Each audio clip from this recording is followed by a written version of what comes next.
História da Educação Matemática, o período da ditadura militar de Cuba.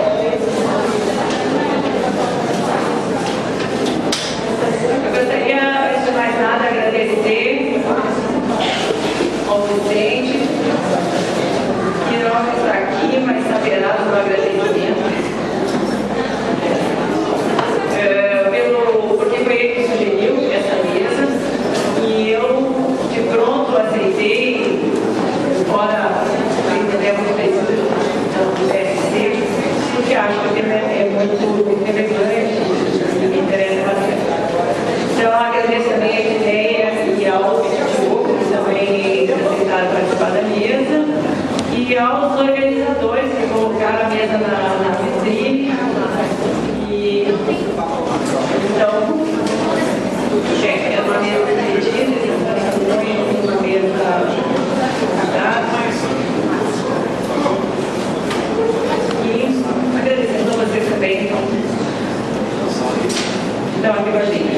Bom, que nós convidamos. O tema é vastíssimo, né? Estou falando do período novo. A ditadura militar foi a mais longa do continente nos anos 60 e 70. Aconteceu muita coisa no tempo da ditadura. Nós não vamos nos preocupar em apresentar resultados novos, novos resultados. Até para evitar riscos maiores, nós decidimos que nós vamos, sobretudo, construir e compartilhar algumas interrogações que foram propondo debate sobre o tema. Então, começo eu, depois Diogo, depois Edneia.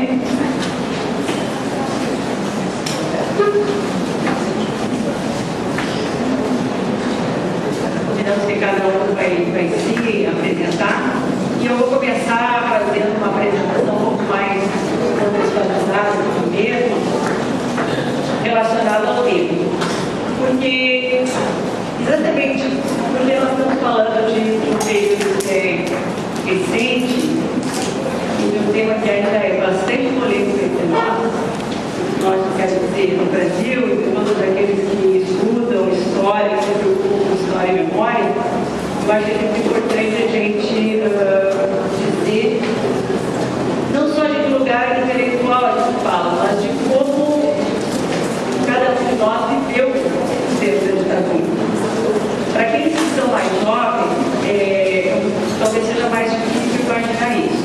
Mas para quem viveu os tempos da ditadura, todos nós estivemos próximos de alguém que foi perseguido. Às vezes com a prisão, com a tortura, mas houve outras formas de perseguição também mais grandes, né? Os turcos voltaram nas listas e pediam as pessoas serem contratadas, sem emprego. E todos nós convivemos também com pessoas que colaboraram, de algum modo, com a repressão. Com agentes, com delatores. Todos nós convivemos com as pessoas que tiveram nas outras posições. Porque o autoritarismo persistiu durante muito tempo e ele se entregou na sociedade.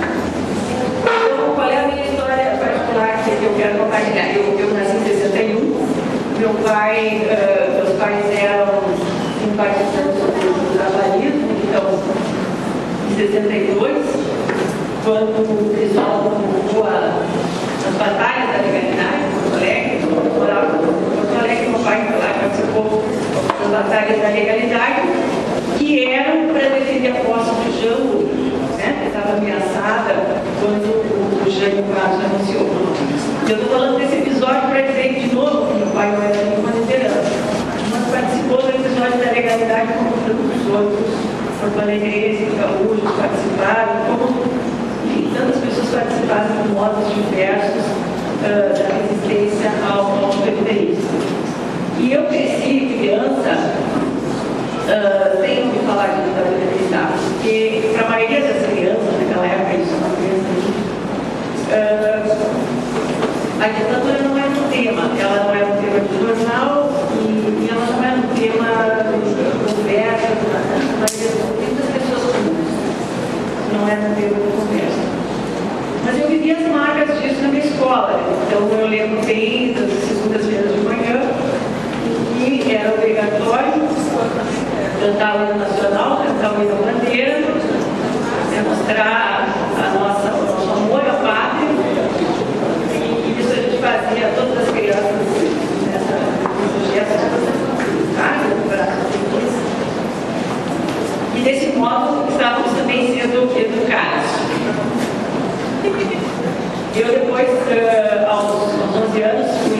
uma escola que era uma escola diferente, a Colégio de Integração da URI, da Universidade Federal do Rio Grande do Sul, onde não se cantava o hino.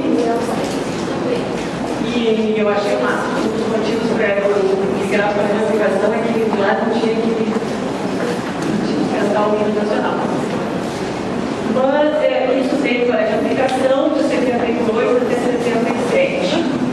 Em 77, teve 2 episódios que me levaram para fora do colégio. No primeiro deles, eu consultei uma bolsa e essa bolsa foi dada a um colega que tinha mesmos requisitos que eu, e eu estranhei aqui, mas como era muito comum na época, quem decidia sobre pequenas coisas não estava obrigado a dar explicações. E aquela foi a minha primeira experiência concreta com a ideia de mérito não figurava. Figurava eram decisões que eram tomadas em algum outro lugar que não tem qual é.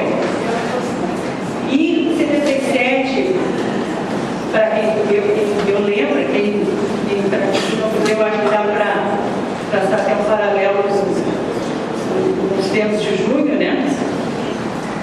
1977 foi um ano de muito florescimento das manifestações, porque de um lado de conflito, do ano do regime, né? Depois do próprio regime, alguns defendiam o endurecimento, outros defendiam a abertura gradual, e os estudantes naquela conjuntura perderam medo de ir para a rua, teve manifestações massivas em todo o país, no Encontro Nacional de Estudantes, e eu era estudante da como meus colegas, admiravam os universitários e a gente queria participar de tudo aquilo. Mas estávamos impedidos de falar de tudo isso.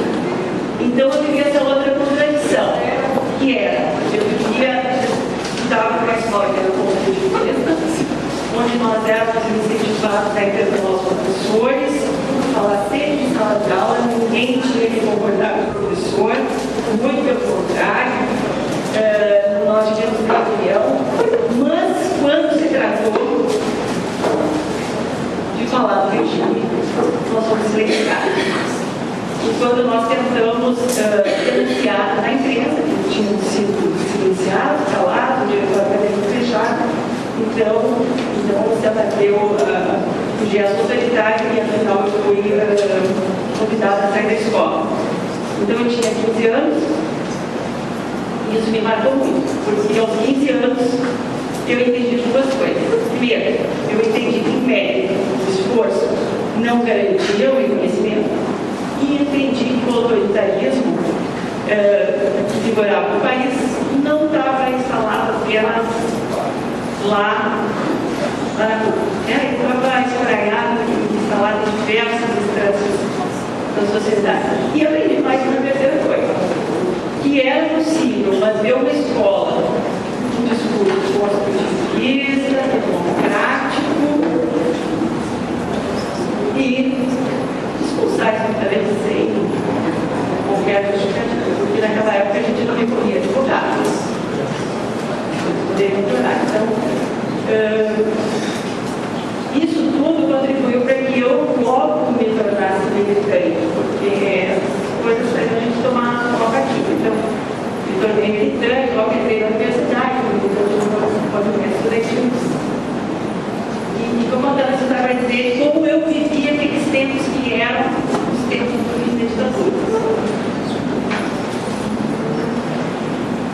Quando a gente terminou o CIEM, da primeira conferência interamericana de História de Educação Matemática, de Ludo Wagner e Francisco, eu me lembro que os colegas espanhóis nos questionou como vocês podem fazer história sobre um tempo tão recente. Eu não lembro do nosso pai. Enfim, história se faz com artigos poeirados, se faz para falar de pessoas que já se foram, porque enfim, pode ser difícil, né? Falar de histórias da história de tempos de pessoas que estão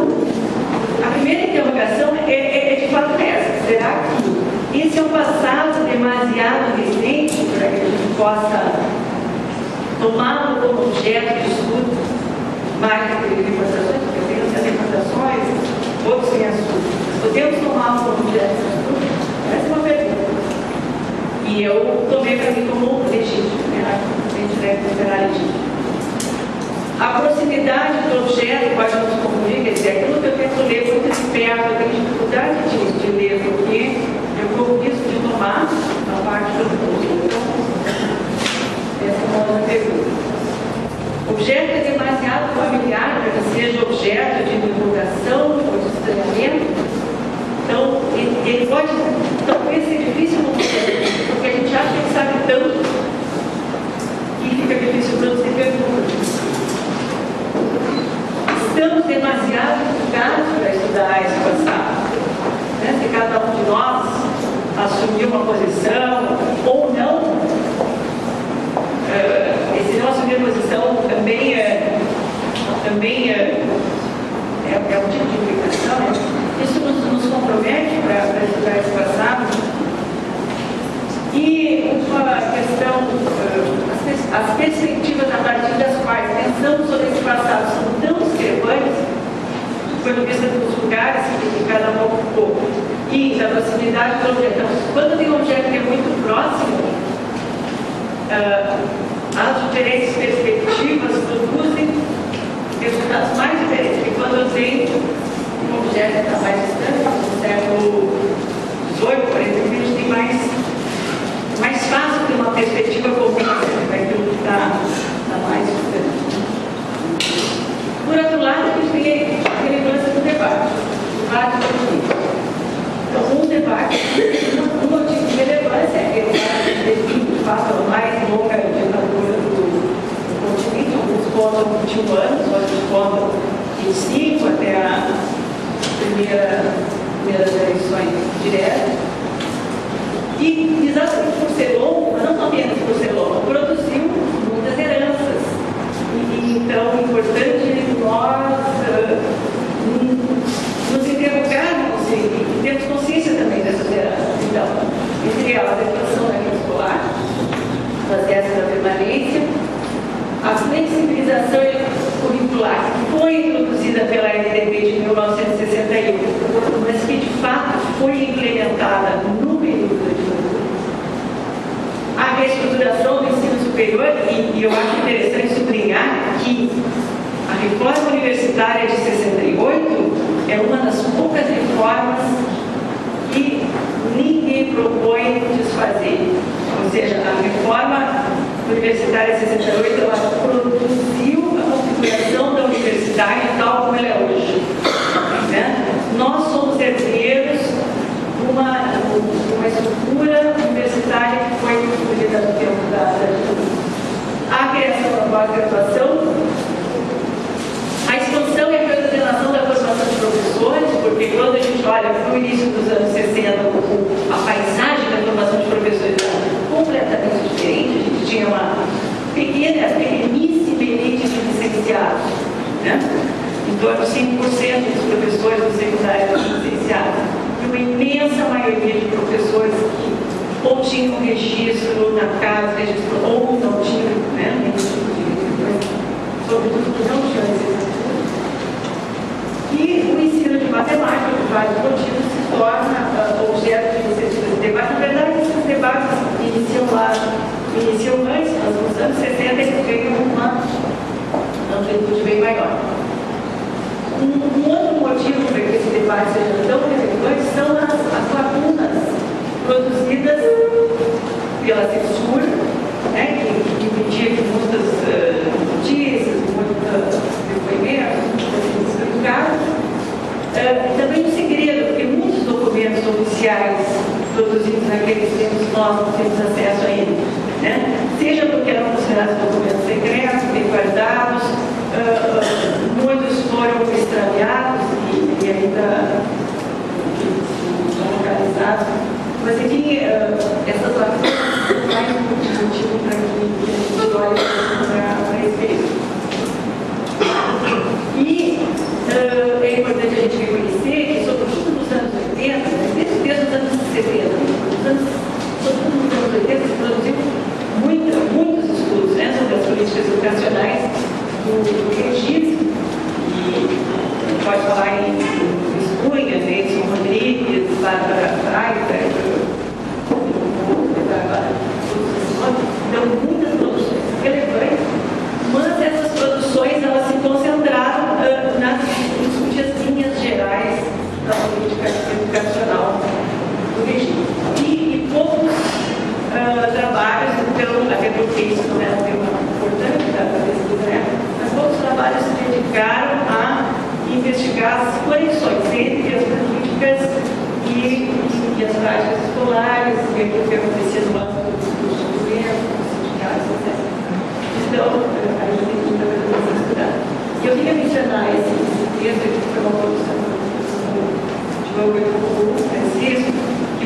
primeira tentativa no âmbito do GEMAT que a gente fez sistematizar lá em 2010 que existia de produção sobre as políticas governamentais da matemática moderna. Um tema de quarto bem específico. E ao fazer esse levantamento, a gente também observou que a maioria dos trabalhos mencionavam elementos das políticas, mas praticamente nenhum deles se dedicava a tomar as políticas educacionais como objeto. Então, se antes os estudos só investigavam as políticas, aqui nos anos 2000 a gente tem a tendência de só investigar aquilo que não é político.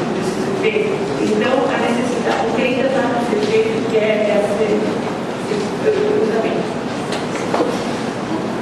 Mas, na linha ainda das interrogações, sempre evitando ocorrer mais várias disso, algumas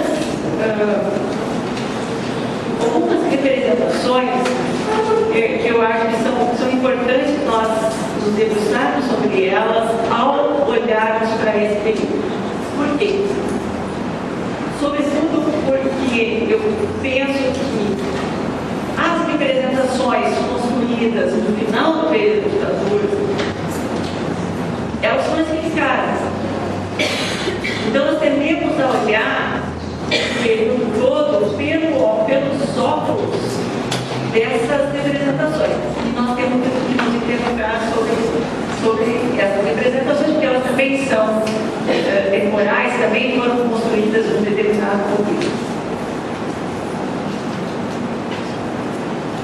Então, uma dessas representações é o binarismo. Aqui eu trouxe o Agrodejo porque também é uma lembrança de criança, né? A gente via estava por tudo, era uma letra de carro, era uma faca, era a campanha do Agrodejo e como criança ingênua, a gente não sabia que aquilo ia ter uma referência que ia citar ao terrorismo, né? À luta armada. Mas a ideia de que a ideia muito forte desses dois você tem que escolher ou do lado do regime, ou da conta, né? Ou do lado da pátria, ou da conta. E a minha impressão de quem participou do movimento estudantil da ditadura é que nós produzimos um outro binarismo, que é ou você militava, se pronunciava contra a ditadura, ou estava a favor. Então, a gente teve esse espírito de... E aí eu vou contar um episódio, eu não sei se o professor Piratã está aqui com a gente, ele estava agora há pouco, como eu primeiro tive contato com o professor Piratã, e é só um exemplo, tá? Eu participei eu já contei, eu era militante, né? Logo que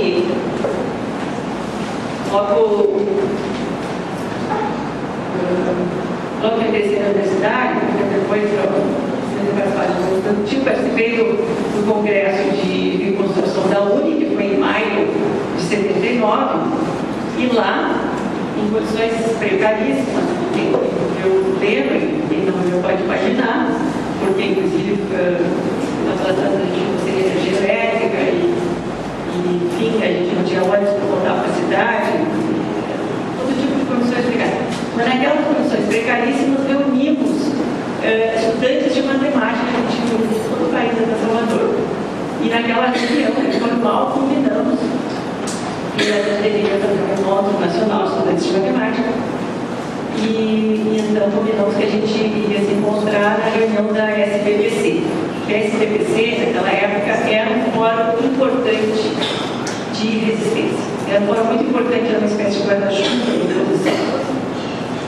E era um espaço de debate, era um dos poucos espaços de debate mais arejados que existiam. E então, essa reunião da SBPC era em Fortaleza, como eu e o meu colega Roberto, de olho, e o colega Fortaleza, que também tem também, que era nosso engajamento, né? E quando a gente chegou lá na programação, tinha uma mesa sobre as licenciaturas curtas em ciências, que era um dos motivos. Porque tinha a resolução 30 de 1974, que as licenciaturas curtas em ciências já tinham sido criadas no CCC. Mas a resolução de 74, do Conselho Federal de Educação, ela obrigava as universidades a instalar as licenciaturas curtas, né? E ela tinha sido meio suspensa, e em 78 nós continuávamos debates, e então tinha esse debate sobre as licenciaturas curtas, e eu, por algum motivo, não fui assistir esse debate. Eu acho que ao mesmo tempo tinha uma reunião, eu não me lembro do que, mas lembro que o meu colega Roberto falou, ele veio contar que tinha de assistir o debate, e lá então estava a professora Amélia Hamburger, representando a SBPC e contestando as licenciaturas curtas, defendendo que a formação dos professores tinha que ser uma formação disciplinar, uma formação não aligerada, uma formação, enfim, defendendo a ideia das licenciaturas plenas. E o professor Miranda, que nós conhecemos, e o professor Miranda defendendo as licenciaturas curtas. Então, para nós, do modo como nós enxergávamos o debate da política educacional, ele estava defendendo a política da ditadura. E eu só fui saber ou construir uma outra representação do professor Miranda D'Ambrosio quando conheci ele 10 anos depois, já no período de criação da Sociedade Brasileira de Educação Matemática, que aconteceu em 88, e aí tive a chance de entrevistá-lo, assistir suas aulas, e aí fui entender que o professor Miranda D'Ambrosio era militante da educação matemática. Mas aquela representação binária que nós tínhamos colocava ele naquele lugar. Então, eu penso que esse binarismo, ele pode ser, ele aparece em muitas leituras do período. Né?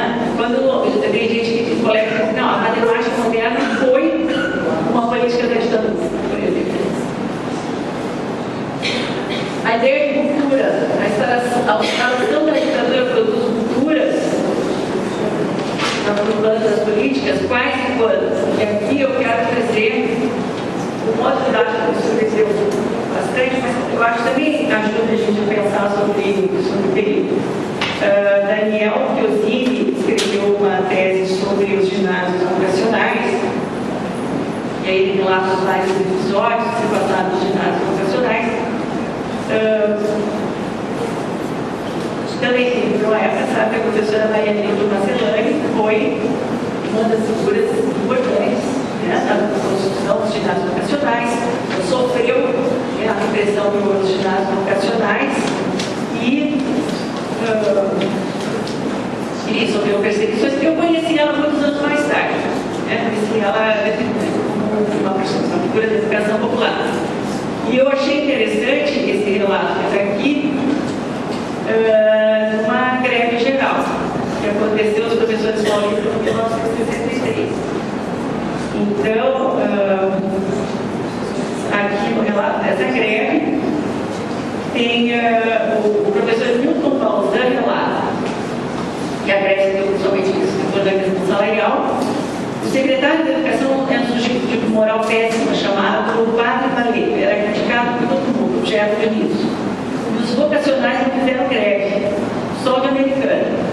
Nós achamos um absurdo todo mundo fazer greve, e o vocacional, que tinha papel de liderança, ficar de fora.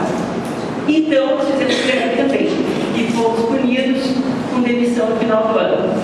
1 ou 2 queriam sair, o resto, todos demitidos mesmo. Demitidos pela visão política e fizeram greve. E aí o entrevistador pergunta, pela Maria Nildo? Pela Maria Nildo. O padre Valeira, que é o secretário da Educação, perdoou essa greve, passou por cima e não puniu ninguém. Foram punidos só os 18 professores do educacional. E aí ele continuou falando. E um outro entrevistado, que é já trabalhei um tempo, a marcha por Deus, a minha liberdade, né? A marcha, sabe, marcha aconteceu em 19 de janeiro. Então, esse depoimento é do professor Aldo Mercado. O que ela conta? Participamos da marcha. A Maria Nilde quis que todos participassem. Tanto assim, que aqui em São Paulo eu fiz um pouco de resistência para a marcha mesmo, para dar dinheiro para o Brasil, eu não quis. Aquilo não me cheirava bem, não sei porquê. Plena consciência eu não tinha, mas comunismo eu também não queria. E a pergunta se havia outros professores como ela respondeu: tinha piores, que não queriam ir, nem para a marcha. Sabiam que aquilo fazia parte de uma tática maior. Em Americana tinha, em São Paulo tinha, em Rio Claro tinha. Foram para não criar escândalo com a comunidade. Foram para não criar conflito com a comunidade, ou com a Maria Nilde, diz o entrevistador. Eles falam da comunidade local, mas eu acho as duas coisas. A Glorinha discutiu muito para ir. O Milton Balzan nem sei se foi. Nem sei se foi. Alguns professores não foram. Então, na marcha, já havia elementos importantes que questionar. No entanto, a Maria Nilde prevaleceu. Eu acho isso muito interessante para a gente entender como aquele episódio que hoje a gente tem como um divisor de águas. Na verdade, muitas pessoas depois se colocaram na posição que estavam lá, porque achavam que o enfrentamento era ótimo, era evitar o conflito. E a terceira questão é sobre as imposições. O que foi imposto desde cima e do exterior? O que foi buscado a partir da base do interior? E um outro discurso que se produziu muito no final do regime é que a matemática moderna, como outras políticas, né, que eram impostas pelos americanos através dos acordos Max-Stark. Bom, aí a gente tem vários questionamentos para fazer. Mas os acordos Max-Stark tiveram início antes, né, do golpe. E o intercâmbio dos Estados Unidos teve início antes, claro. A gente tem um importante intercâmbio em torno das ideias da Escola Nova, mas mesmo na área de ensino de ciências, o intercâmbio que visava a produção de novos livros de ciências. Isso começou lá nos anos 40. Né? E esse intercâmbio, então, a gente encontra textos que vão dizer, não, o intercâmbio não visava uma simples importação dos livros, ao contrário, os professores iam aos Estados Unidos para aprender a produzir livros, produzir livros localmente, ao invés de usar soluções de ciências da Europa. Então, como eu não tenho mais tempo, eu vou só sublinhar que o propósito de um marco importante é a Lei 6.069/261, porque ela estabelece um novo período do ponto de vista da extensão da escolarização obrigatória, né, de reduzir a carga horária da formação geral, isso vai ter impacto sobre os currículos, exigir a formação dos professores de nível superior e preservar a descentralização curricular que tinha sido estabelecida lá em 61. Eu acho que essa é uma outra interrogação interessante. A LDB de 61 deu autonomia aos estados. O regime autoritário não era de se esperar que estabelecesse um currículo centralizado? Não, essa não foi a política. Então, eu acho que essa é uma chave importante para a gente entender que, sim, a política educacional do regime teve uma dimensão importante de modernização, né? E a descentralização curricular fez parte disso. E a matemática moderna ocupou em parte desse espaço.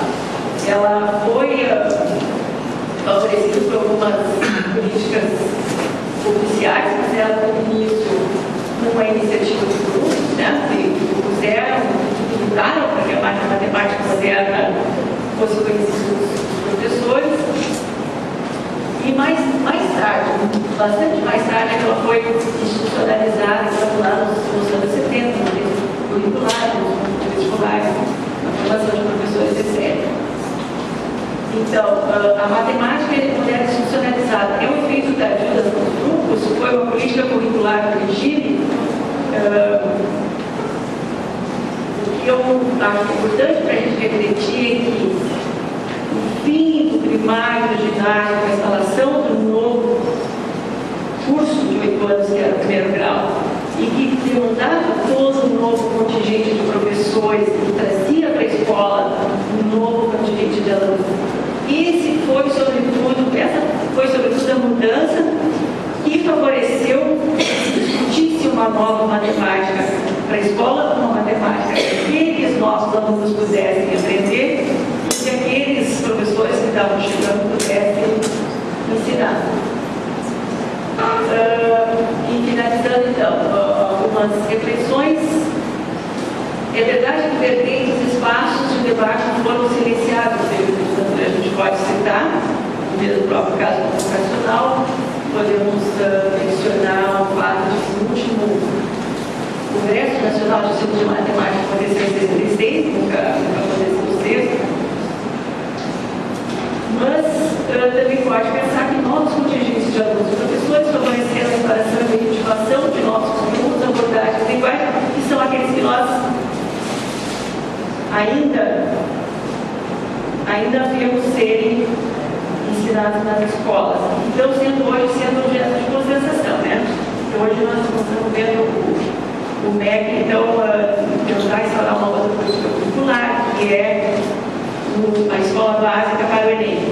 Então, nós estamos vendo na virada de uma nova mudança curricular. Nossos currículos ainda são aqueles produzidos lá nos anos 60 e 70. E a minha hipótese, então, é que a nossa vista sobre aquele período é turvada menos pela proximidade e mais pela velocidade dos processos que aconteceram naquele período, pela intensidade, processo de modernização, de expansão e de repressão seletiva. Obrigada e desculpe por isso.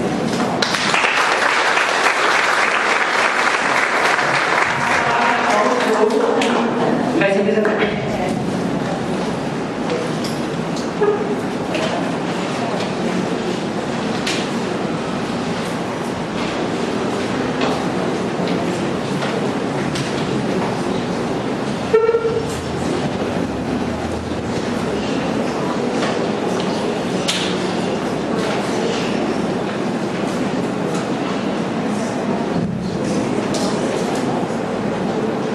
Boa tarde a todos, a todas.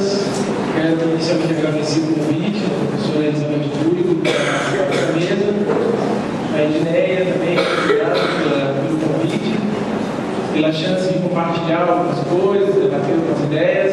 Como a Beth disse também, não trago sólidas contribuições, novidades, mas algumas reflexões de algumas outras profissões já feitas. Minha relação com o regime militar vai ser de um jeito bem diferente da Beth. Eu tenho lembranças de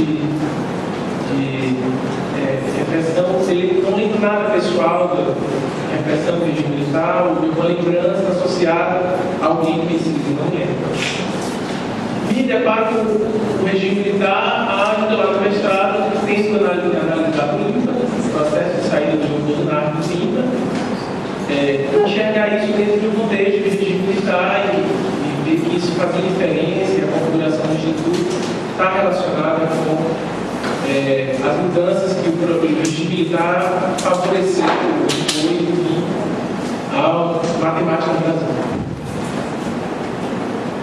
Quero dizer que acho particularmente interessante essa mesa ser feita 50 anos depois da fragação do golpe e tantos espaços e fóruns do Brasil têm sido apresentados para se comemorar, né, de maneira triste, de maneira doída, mas trazer a lembrança daqueles anos difíceis, do modo como isso constituiu na vida de tantos brasileiros e brasileiras. Então, acho que é muito bacana que o governo abra espaço e sugira e construa esse espaço aqui também.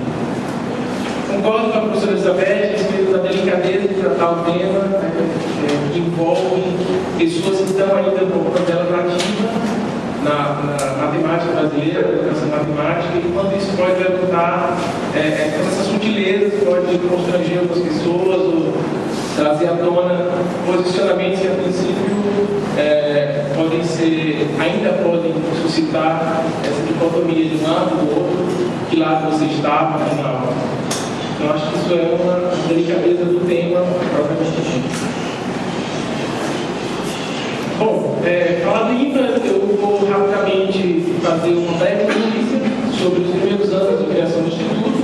A esse respeito, existe algumas produções historiográficas, particularmente do professor Assis, a respeito dos primeiros anos de existência do INPA, que foi criado em 1952. Aqui eu vou dar apenas uma breve notícia sobre isso, que foi criado em 1952, no Rio.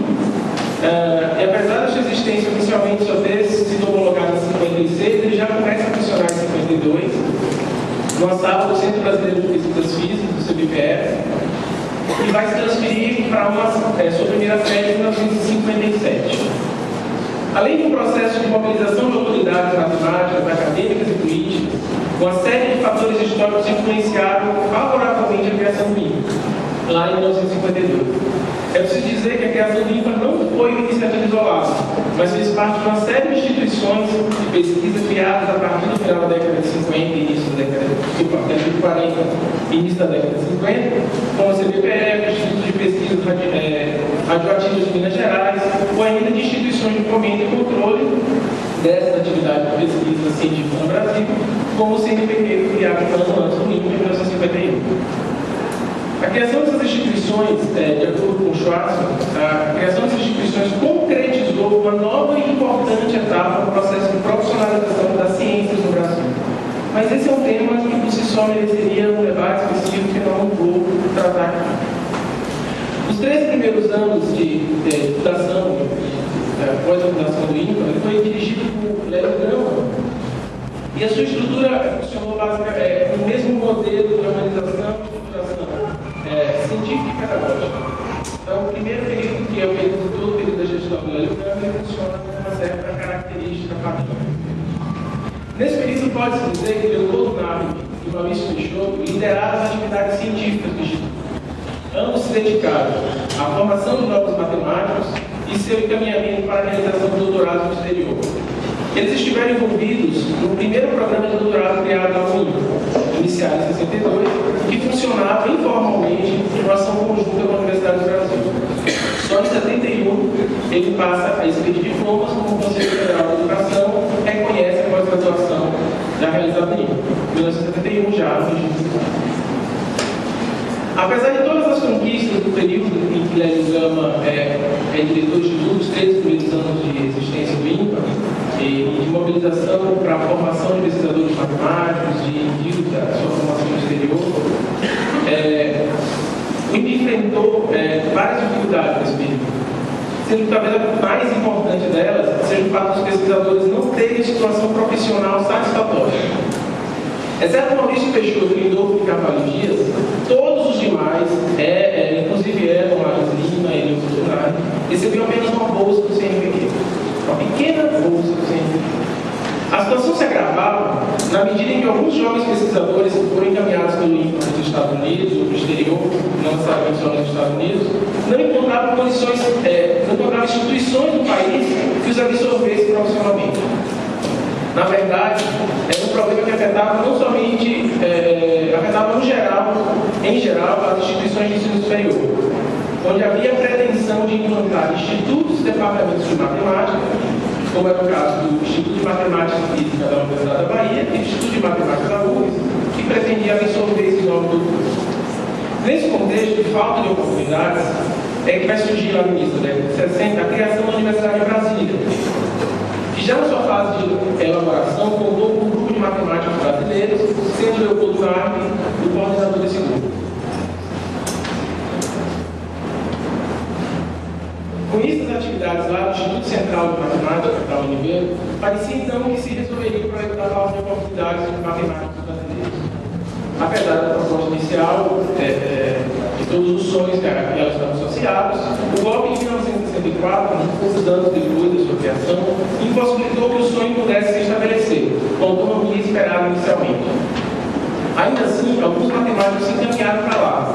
Os seus convites que receberam associados a Leopoldo Navi e outros matemáticos do INPA.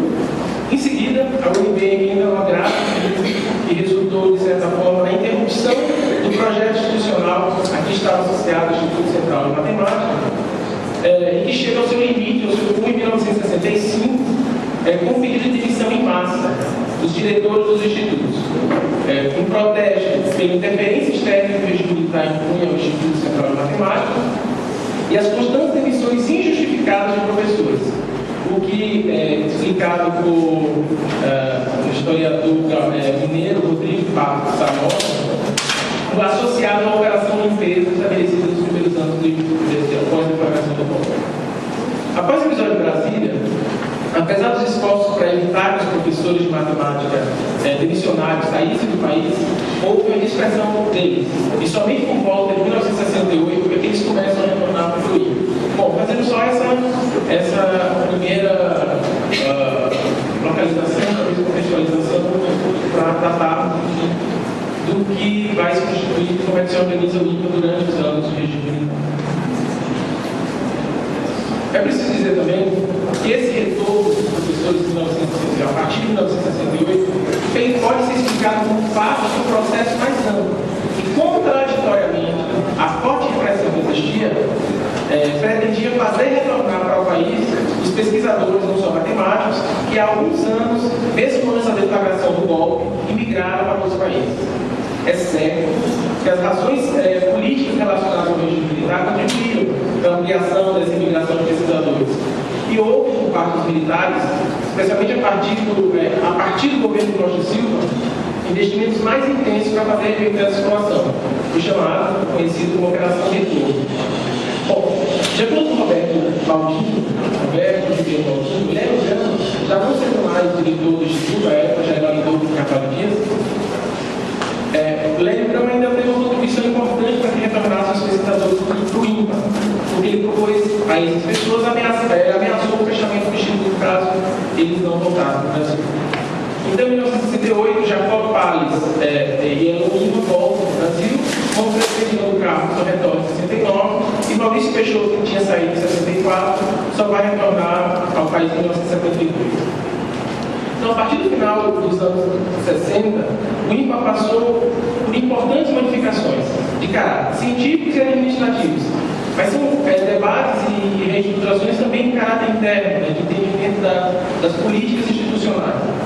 Um indicador dessas grandes mudanças é, por exemplo, a saída do Leopoldo Braga em 1961, e junto com Maurício Peixoto tinha sido dos principais lideranças científicas nos primeiros 20 anos de organização do INPA. Mas isso também é uma outra história, é o debate interno da organização institucional.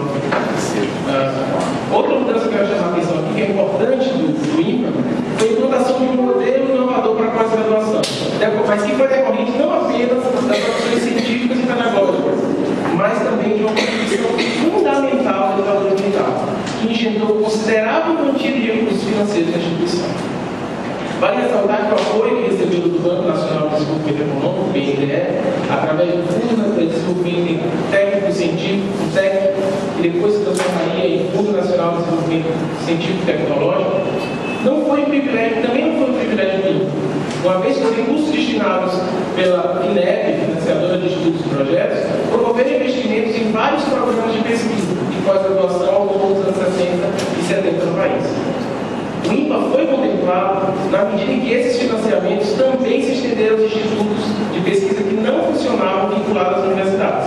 Inclusive, a partir da década de 70, a FINEP começou também a financiar projetos de pesquisa e pós-graduação em áreas de ciências sociais, apesar de toda a tensão que existia entre os pesquisadores da área e o regime militar.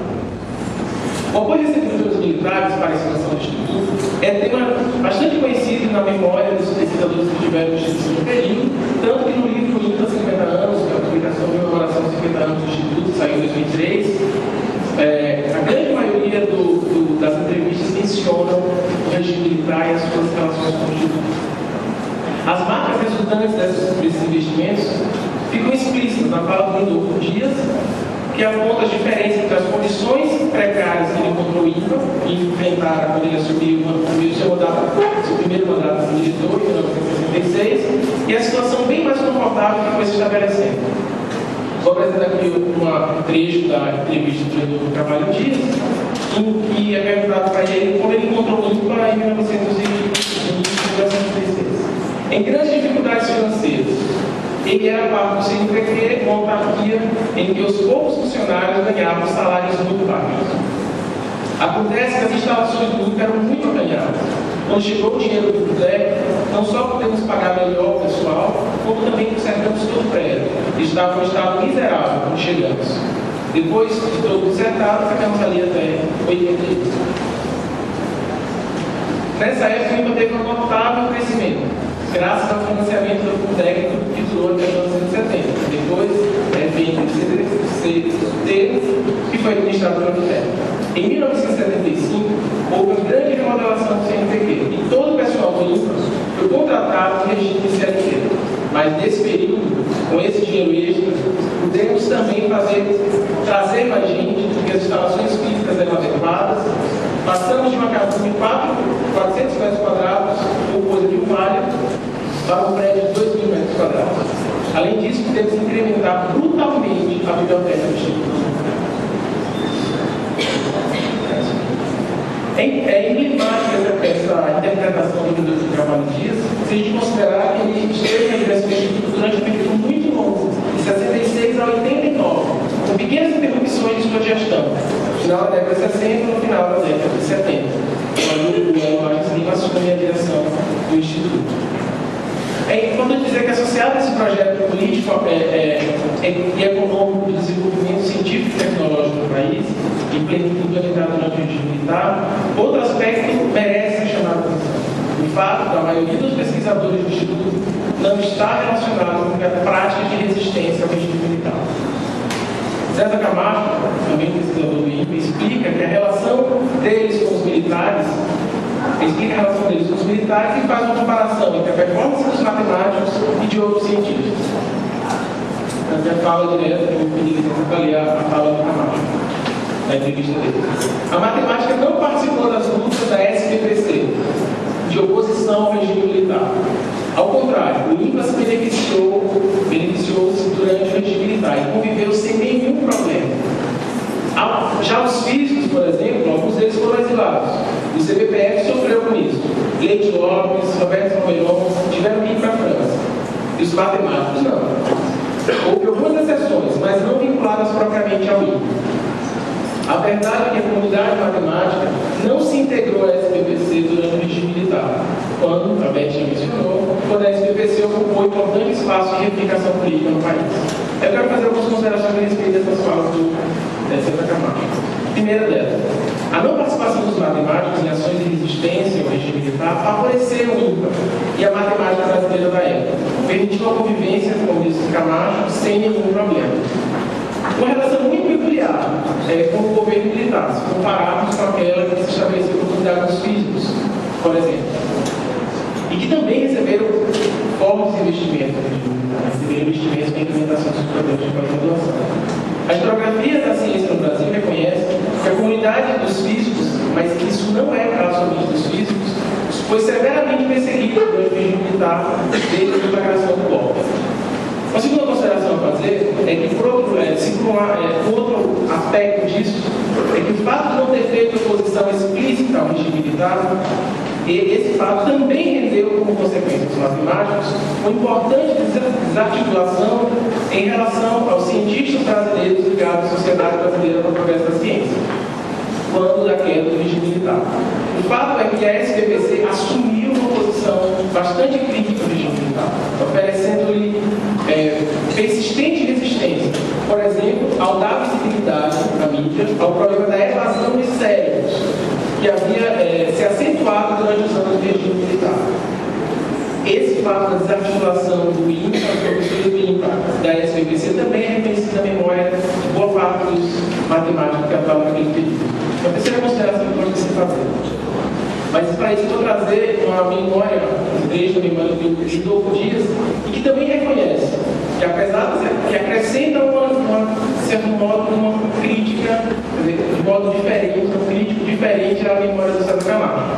Ele vai dizer que sim, havia relações aminas e havia investimentos foram recebidos muitos investimentos. No entanto, o Instituto também foi submetido às condições repressoras do regime militar. Isso contraria um pouco o que o César Camacho defende, como disse que nenhum problema passou por isso sem nenhum problema. Ele indica, inclusive, que alguns dos mais importantes pesquisadores do INPA chegaram a enfrentar conflitos com os militares. Isso é um trecho da entrevista do livro. Ele pergunta: o INPA passou incólume pelos anos de regime militar sem sofrer nenhum tipo de perseguição, não é? Isso mesmo, com exceção do caso do Heller, e de uma injustiça com o professor não fez efetivo do cargo, e foi impedido de receber auxílio do CNPq para comparecer ao Congresso. Isto resultou de uma característica bastante interessante do INPA, que o diferenciou de algumas instituições. Jamais alguém levou problemas políticos partidários para dentro do instituto. Essa situação ímpar ou ímpar de perseguições, expurgos e outros constrangimentos. Simplesmente as pessoas ali atuavam basicamente nas atividades acadêmicas. Bom, por isso ele reforça o clima ameno e explica um pouco do porquê do posicionamento, da estratégia do posicionamento dos professores ali. Ou seja, não foi de graça, né? não passou incólume pelo regime militar de acordo com alguns deles, simplesmente pelos lindos olhos verdes do homem. Né? Foi um esforço, uma estratégia de não se posicionar explicitamente frente ao regime militar de maneira a resistir.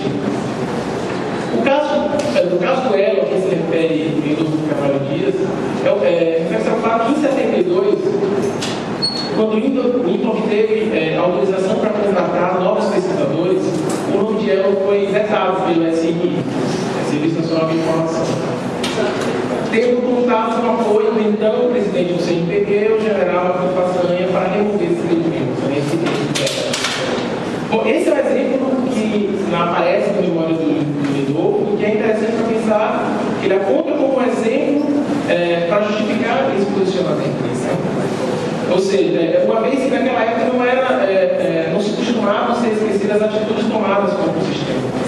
Esse veto justifica-se porque ela foi associado ao protesto dos diretores lá no Instituto Central de Matemática da UNB, e culminou com a demissão em massa de professores. Na ocasião, ele desempenhava a função de diretor em exercício, porque o Leonardo não estava no momento. E foi ele que assinou o pedido de demissão como representante do diretor. Então, mal comparando com as perseguições sofridas por outros cientistas e outros grupos científicos do Brasil, alguns já mencionados, mas esses parecem ter sido, esses dois casos, um veto que foi quebrado de contratação de professor e a negação de incentivo para participar do movimento científico, parecem ter sido os casos mais graves de interferência negativa do regime militar, de acordo com as memórias dos principais pesquisadores. Para concluir,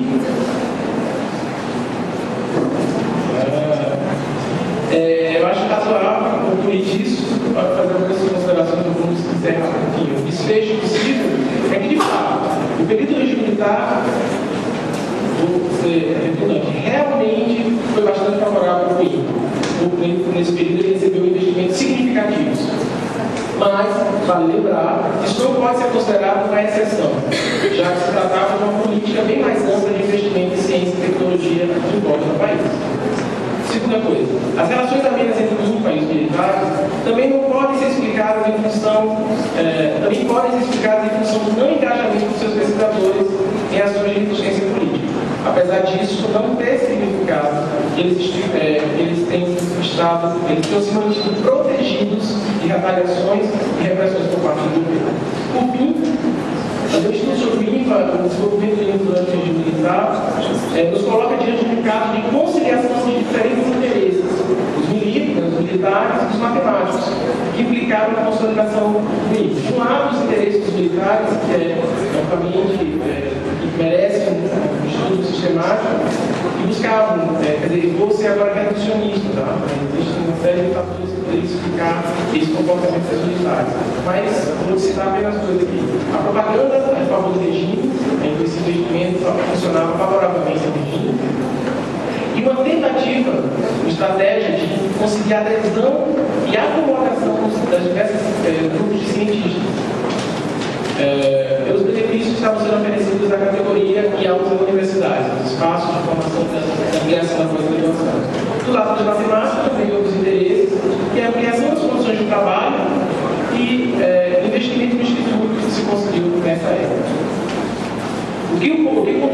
ao esforço, penso talvez, não sei se é consciente ou não, dos matemáticos do INPA, em evitar conflitos com o sistema autoritário que se via na época, pelo menos conflitos que chegassem a determinados acordos. Bom, além disso, o estudo traz à tona um traço bastante importante da análise sobre o regime militar que precisa ser contemplado. Trata-se de um sistema com ações muito contraditórias. Se, por um lado, recrudescia a repressão nas universidades, nos grupos de pesquisa, com pesquisadores, por outro, ampliava os investimentos em ciência e tecnologia no país. Se, por um lado, tem o AI-5, por outro, tem o projeto de retorno. Quer dizer, são ações muito contraditórias que, para explicarem o desenvolvimento dos produtos, precisam ser contempladas.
Que acabou com o regime, em forma de estrutura de condução do país, mas essas coisas ficaram enraizadas nas nossas políticas e assim por diante.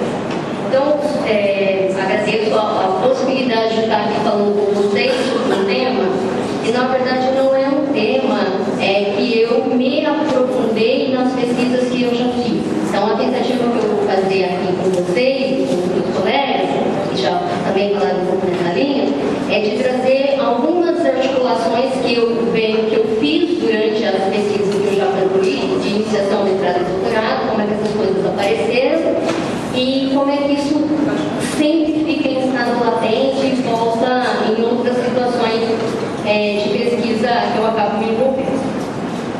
Acatando um pouco a ideia que a gente discutiu antes, na hora de organizar a mesa, de como é que a gente estruturar aqui na hora, de falar um pouco onde a gente estava, quais são as nossas relações com o período mesmo da ditadura,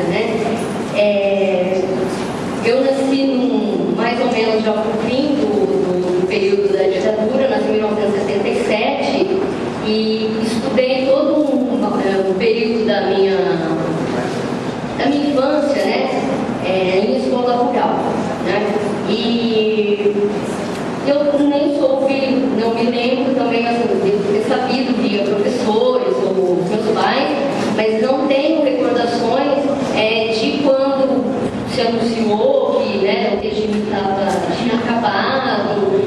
Tenho vagas recordações sobre isso, Isso é uma coisa até que me afeta assim, de um modo negativo, porque para mim, como foi um período assim que eu considero tão invasivo na vida das famílias, das pessoas, que quando eu leio, quando eu converso com pessoas sobre isso, me sensibiliza ainda mais por eu mesma, por ter vivido parte desse período, não ter sentido na pele coisas que outras famílias sentiram, Então eu fiquei meio que amarrada caminhando para um período de encerramento, mas eu não tive na minha vida e na vida de familiares próximos e de pessoas próximas um envolvimento com favorável ou contrário à questão do regime, né? E quando eu me defronto com questões específicas sobre isso me afeta de um modo negativo de um jeito e positivo de outro. Então, na hora que a Beth traz, né, a ideia de olhar de perto, olhar de longe, eu me vejo olhando basicamente de fora de tudo isso, mesmo tendo sido parte desse período. Quando eu comecei a trabalhar com as coisas de pesquisa, eu comecei a sistematizar essas ideias, ainda na graduação,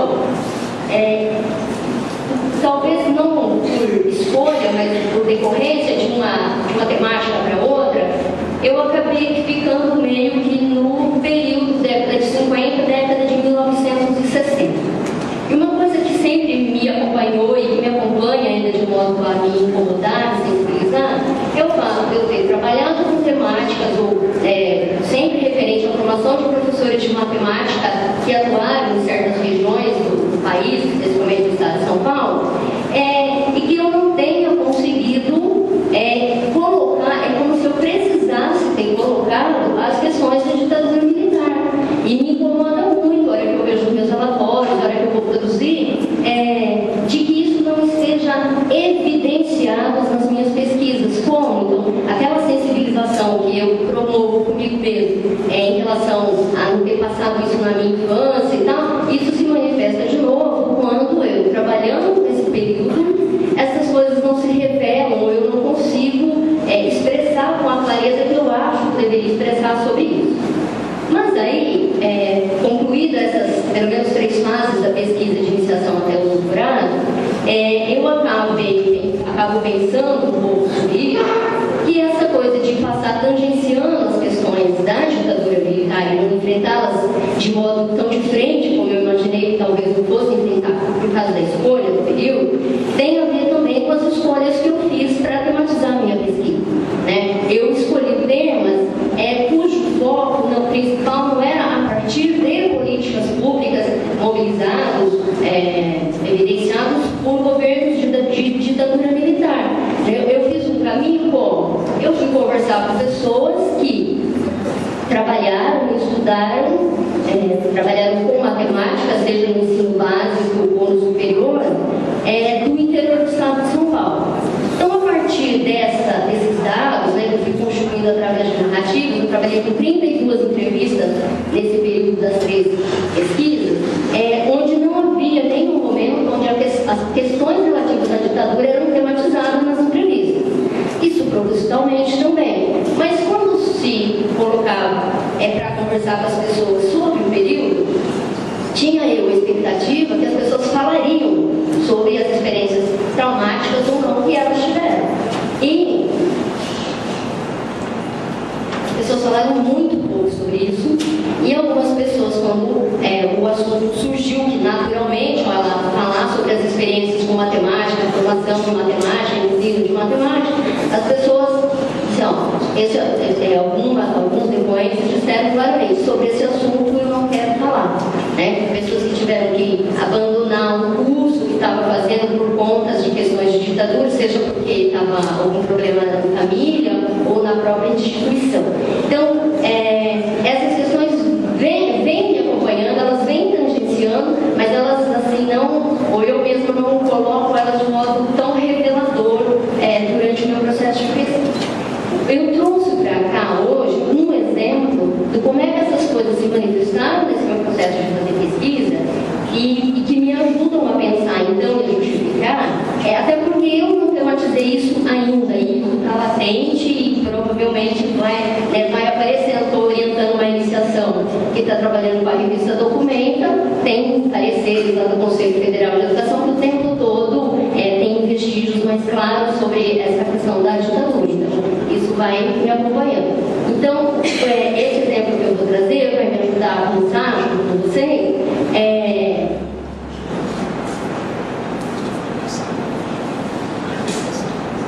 De porque eu acho que essas coisas acabaram sendo tematizadas. Porque eu sempre procurei procurei, ao pensar meus temas de pesquisa e conduzir a pesquisa, é que essas coisas estavam num fluxo.